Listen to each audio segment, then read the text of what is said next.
अंगणवाडी कर्मचारी कृती समितीचा या दिवशी राज्यव्यापी लाक्षणिक संप।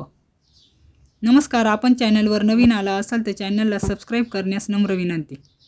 महाराष्ट्र राज्य अंगणवाडी कर्मचारी कृती समितीतर्फे 21 ऑगस्ट रोजी एक दिवसाचा राज्यव्यापी लाक्षणिक संप करून अंगणवाडी कर्मचारी भगिनी मोठ्या संख्येने आझाद मैदानावर जोरदार शक्तीप्रदर्शन करणार आहे।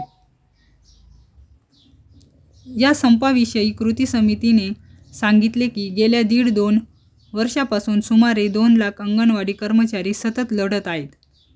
काय मागतायत तर त्या जगण्या इतके मानधन, महागाईपासून संरक्षण देणारा महागाई भत्ता, ग्रॅज्युइटीच्या सर्वोच्च न्यायालयाने दिलेल्या अधिकाराची अंमलबजावणी, संपूर्ण आयुष्य योजना राबविण्यासाठी दिल्यानंतर म्हातारपणाची सोय म्हणून मासिक पेन्शन, 0 ते 6 वयोगटाची बालके आणि त्यांच्या माता यांची सर्वतोपरी काळजी घेणाऱ्या बालकांच्या सर्वांगीण विकासासाठी, त्यांचे कुपोषण दूर करण्यासाठी झिजणाऱ्या या कष्टकरी महिलांच्या मागण्या रास्त नाहीत काय?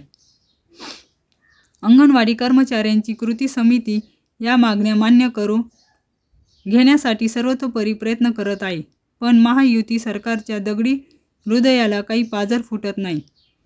त्यांना त्यांचा हक्क द्यायचा सोडून हे सरकार सर्व कल्याणकारी योजनांचा निधी पळवून लाडक्या बहिणीच्या झोळीत घालत आहे आणि त्यासाठी सुद्धा अंगणवाडी कर्मचाऱ्यांनाच वेठीला धरत आहे। सरकारची कोणतीही योजना येवो, आपले दैनंदिन कामकाज करून अंगणवाडी कर्मचाऱ्यांना त्या योजना यशस्वी करण्यासाठी मरमर राबावी लागते। पण बदल्यात त्यांना काय मिळते?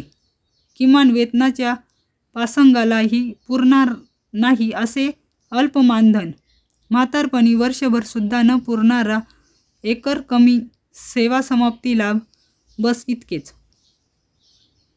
महागाई भत्त्याला जोडलेले किमान वेतना इतके मानधन, ग्रॅज्युइटी, मासिक पेन्शन, आहार व इंधनाच्या दरात वाढ, मदतनीसांची सेविकापदी व सेविकांची पर्यवेक्षिकापदी बढती यांचे अन्यायकारक निकष बदलणे, मिनी अंगणवाड्यांचे मुख्य अंगणवाडीत रूपांतर, अंगणवाडीच्या भाड्यात वाढ या महत्त्वाच्या व मूलभूत मागण्यांसाठी त्यांनी फेब्रुवारी 2023 मध्ये संप केला। परंतु 1500 व 1000 रुपयांची मानधन वाढ वगळता पोकळ आश्वासनांखेरीज काहीच पदरात पडले नाही। आश्वासनांची पूर्तता व भरीव मानधन वाढ या मागण्यांसाठी पुन्हा 4 डिसेंबर 2023 ते 25 जानेवारी 2024 या कालावधीत प्रदीर्घ संप करावा लागला। आशा इतकी मानधन वाढ, ग्रॅज्युइटी, पेन्शन यांची आश्वासने मिळाल्यामुळे वाटाघाटी होऊन संप मागे घेण्यात आला। परंतु मिनी अंगणवाड्यांचे रूपांतर वगळता अजूनही या आश्वासनांची पूर्तता झालेली नाही। आता त्यांची सहनशक्ती संपली आहे। या सरकारचे थोडेच दिवस शिल्लक राहिले आहेत। आता एक शेवटचा दणका देण्यासाठी त्या लाक्षणिक संप करून अंगणवाड्या बंद करून 21 ऑगस्टला मोठ्या संख्येने आझाद मैदानावर धाव घेत आहेत।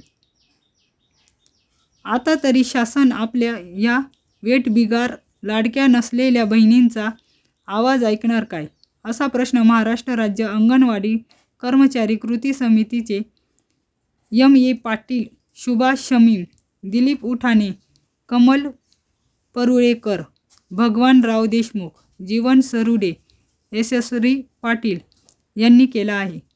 धन्यवाद।